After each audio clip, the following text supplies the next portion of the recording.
কৃষি মহোদয় সাহেবের কাছে আমরা আসি। আজ কৃষি মহোদয় আমাদের বাংলাদেশ খেলাফত মজলিসের মনোনয়নটি কসবাগাখারা নির্বাচনের চার এই মনোনয়নকে বৈধ হিসেবে ঘোষণা করেন। এই জন্য আল্লাহ তাআলা শুকরিয়া আদায় করি। আমরা যেন আল্লাহ আমার মামুনুল দলকে এই মনোনয়নের মাধ্যমে আমরা যেন এগিয়ে নিতে পারি এবং বাংলাদেশ খেলাফত মজলিস যেন আমরা সম্মানের সহিত সারা বাংলাদেশ দেশব্যাপী যেন আমরা কাজ করতে পারি। আল্লাহ আমার মামুনুল দল শুধু বাংলাদেশ নয়, সারা বিশ্বেই একটা সুনাম চক্ষুতে ছড়িয়ে পড়ছে এবং পরিষ্কার প্রত্যেক সারা বাংলাদেশের জয় আর জয়। আমরা ইনশাল্লাহ আগামী নির্বাচনে আমরা বিজয়, ইসলামের বিজয় আমাদের হবে। সেই বিজয় ছিনে নেওয়ার সাধ্য কারো নাই।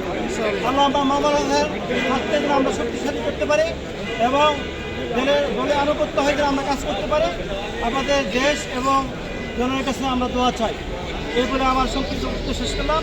আসসালামু আলাইকুম রহমতুল্লাহি ওয়া বারাকাতুহু।